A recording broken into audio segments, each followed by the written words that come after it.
መብዛሕትኡ ግዜ ከምዚ ክረኽቡ ተለዉ ወለድናሲ ድሕሪ ማይ ላብ በዓቲ ይብሉ ማለት እዩ። ንሕና ዝተናገርና ኢልና ሓዲጋትካ ገዲፋትካ ክትከድ እያ ሊልሊ ድማ ኢድ ነሲእኻ ክትልምና ኢኻ ኢልና ነርና ቤተሰብ ማለት እዩ።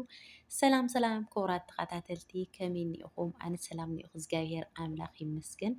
ከምቲ ኣነ ሰላም ዘለኹዎ ሰላም ክትኮኑለይ ናይ ልባዊ ትምኒተ እዩ። ክቡራት ቤተሰበይ እምበኣርከስ ላብዛ ቻናለይ ክትኣቱ ኣለኹም ላይክ ሸር ናጎርኩም ምትባዕኩም ኣይፈለየኒ ክብለኩም ይፈቱ። መሃሪ ዘባለ ርእይቶም ድማ ኣብ ኮመንቲ ግደፉለይ ክቡራት ተኸታተልተይ ናይ ሎማዓንቲ ትሕዝተይ ወይ ከዓ ኣድያይ ድሞ ብዛዕባ ናይ ሊልን ናይ ኣሌክስን ኮይኑ ኣብ መንጎ ቢትን ኣሌክስን ዝተፈጠረ ሓድሽ ነገር ብጣዕሚ ተኸታተልቲ ናይ ሊልን ኣሌክስን ዝህንጠውዎ ዝነበሩ ዝደልይዎ ዝነበሩ ክኸውን እዩ ከዓ ኢሎም ዝምነይዎ ዝነበሩ ይሕዘልኩም መፅአኒ ቤተሰብ ማለት እዩ። ብጣዕሚ እዩ ዝገርም ማለት እዩ። ብጣዕሚ ከም ዝተሓጎስኩም ከዓ ተስፋ ይገብር ማለት እዩ። ኩሉ ሰብ ማራ ይተሓጒሰ ኮመንቲ ማለት እዩ። ከም ዝፍለጥ ፕሮግራም ገይረ ፅቡቕ ነገር ክንሕልፍ ኢና እቲ ንስኺ ትደልዮ ነገር ኣነ ከሳኽዖ እዩ ኢሉ ብጣዕሚ ተስፋ ሂብዋ ነይሩ ቤተሰብ ማለት እዩ። ልቢቲ ኣሌክስ ብጣዕሚ ተስፋ ብጣዕሚ ካብ መጠን ንላዕሊ ተስፋ ሂብዋ ነይሩ ማለት እዩ። ንሳ ድማ ንዕኡ ኣሚና እቲ ክገብሮ እየ ፕሮግራም ከዘጋጀልኪ እየ ዝበላ እንታይ እዩ ብዝብል ኣብ ርእሳ ሴብ ገይራ ብዙሕ ተፀቢያ ነይራ ማለት እዩ። ቤተሰብ ብዙሕ ነገር ግን ኣይተሳኽዐን። ከምቲ ሊሊ ዝበለቶ ክሳኽዐልካ ኣይኽእልን በፍፅም ዝበለቶ ማለት እዩ። ክሳኽዐሉ ኣይከኣለን ኣሌክስ ንብለኩም ቤተሰብ ማለት እዩ። ብሓደ ወገኑ ሊሊ ብጣዕሚ እያ ትልሙኖ ነይራ ሊሊ ሎሚናቶ ግደፍ እቲ ፕሮግራም ንሱ እንድሕር ኣሳኺዕካዮ ኮይንካ ብጣዕሚ እዩ ከናስሐካ ከምቲ ኣነ ሓሲበዮ ዝኒአኹ ከምቲ ኣነ እዚ ክገብር እዩ ዝኸውን ኣብቲ ፕሮግራም ንሱ ኢለ ሓሲበዮ ዝኒአኹ ኣሽዑ መዓልቲ ኣብ ፕሮግራም ናቤትን ናይካ እንተተረኺብኩም ብጣዕሚ ሓደጋ እዩ። ምሳየም ፍፅም ክራኸብ ኣይትኽእልን መፈላለይካ መጠረሻኻ እያ ኢላቶ ነይራ። ንሱ ግን ክሰምዓ ኣይከኣለን ብጣዕሚ እዩ ተሃንጥዩ ነይሩ።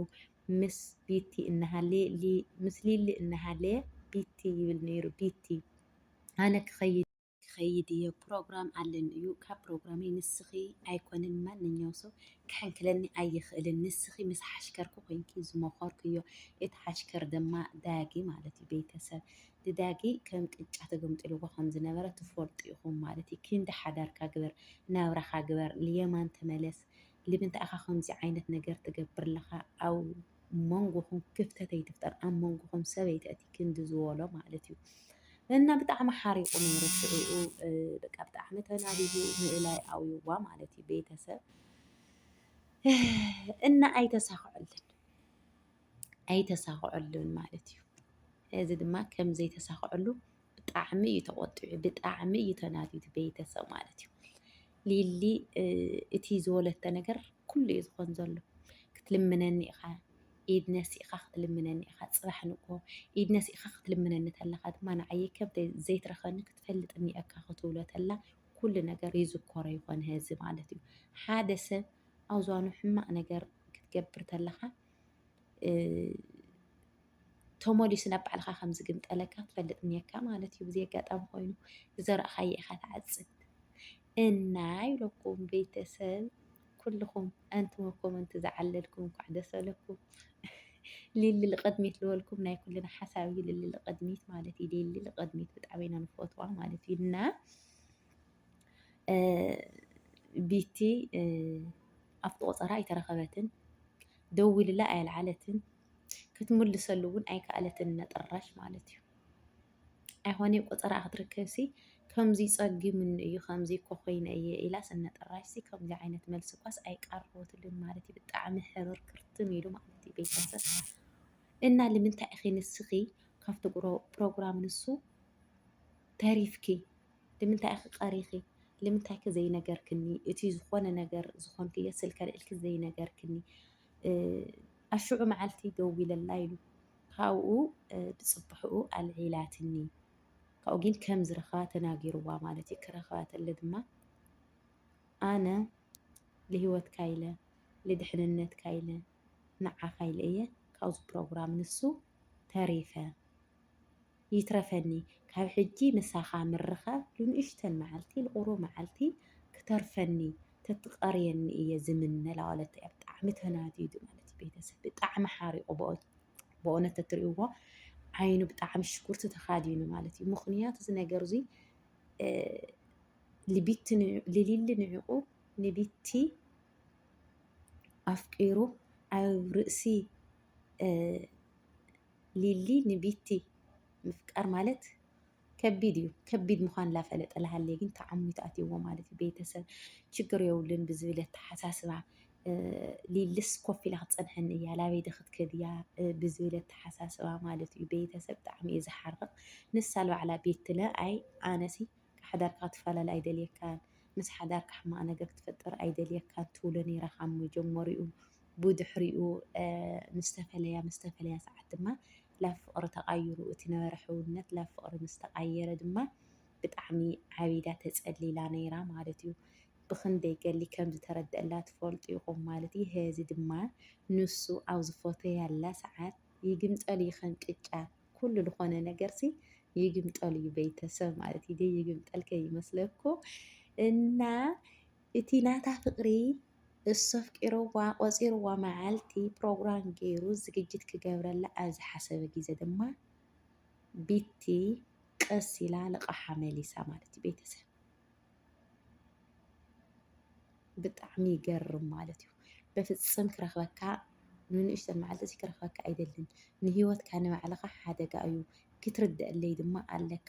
ኣነ ውሽጠይ ካባኻ ክፍለ ኣይደልን ግን ግዴታ ስለ ዝኾነኒ እየ ኣብቲ ፕሮግራም ዘይመፃኹ ኣብቲ ፕሮግራም ዘይተሓወሱ ግዴታ ስለ ዝኾነኒ ምንም ክገብር ኣይክእልን። ህዚ እውን በቃ ብጣዕሚ ይቅርታ ሓቲታቶ ማለት እዩ። ብጣዕሚ ይቅርታ በቃ ይቅርታ ኢላቶ ማለት እዩ። ግን ክሰምዓ ኣይከኣለን ማለት እዩ። ቤተሰብ ኣጋጣሚ ኮይኑዎ ብጣዕሚ ተልዒሉ እና ክሰምዓ ክርድአላ ኣይከኣለን ማለት እዩ። ኣሌክስ ልቢቲ ቢቲ ድማ ብጣዕሚ ሓሪቓ ተናዲዳ ውሽጣ ብጣዕሚ ተረቢሻ ሰላምስ ኣይፈጠረላን ካብቱ ፕሮግራም ምቕራያ ሰላም ኣይፈጠረላን ብርግፅ ማለት እዩ። ምክንያቱ ብጣዕሚ ሓሳብትዎ ነይራ ትድግፎ ነይራ ተሓጒሳ እንታይ ክሰምዕ እየ ብዝብል ኣተሓሳስባ ስለ ዝነበራ ሰላም ኣይፈጠረላን። ግን በቃ ግዴታ ንዕኡ ናብ ሓደጋ ንኸይወድቕ ንዕኡ ሕማቕ ነገር ንኸይኾን እታ መዓልቲ ንሳ እንተተራኺብናሲ ምስ ሓዳሮስ ክፈላለ ዘይኮን ብልብል ዋላ እውን ተፍቅሮ ዋላ እውን ትፍተዮ ብከምኡ ዝብል እያ ሓሲባ ይመስለኒ ማለት እዩ። ቤተሰብ ግን ደሞ ኣብዚ እንታይ ይምህረካ መሲልኩም ቤተሰብ ሓደ ሰብ ተይበደለካ ወይ ከዓ ተይገፍዐካ ንስኻ ገፊዕካ ክትሓድጎ ተለካ ወይ ከዓ ንስኻ ገፊዕካ ሕማቅ ቃላት ክትናገር ተለካ እቲ ዳሓረዋይ ዝመፀ መፃምድትኻ ድማ ኩሉ ነገር ተረዲእዎ ልየማን ክምለስ ተሎ ኣይልቲኣ ክትከስራ ከም ትኽእል ማለት እዩ።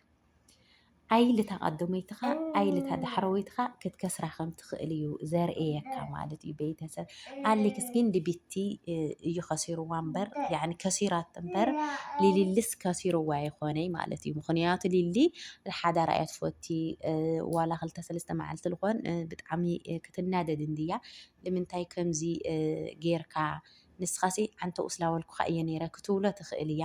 ግን ክፈላለዩ በፍፅመ ኣይኽእሉን ማለት እዩ። ቤተሰብ ቤትን ኣሌክስን ኣብዚ ደረጃ ዘይብምውፅሖም ዝተሓጎስኩም ግን ማለት እዩ ይመቸኹም እኮ እዩ በቃ ይመቸኹም። እና ናይ ሎማዓንቲ ትሕዝተይ ለዚኣ ትመስል ነይራ። ተተመቻትኩም ሸር ሳብስክራይብ እናገበርኩም ምትባዕኹም ኣይፈለኒ ክለኩም ይፈቲ ብካሊእ ትሕዝቶ ክስካብ ዝመፀኩም ስሰናይ ጥዑሙ ንዓኹም ፍትውትውትው የለብለኩም ክስካብ መጠረሻ ስለተሰምዑለይ ድማ ካብ ልቢ እየ ዘመስግን። ፍቕሪ ንኩሉ ወዲ ሰብ ባይ ባይ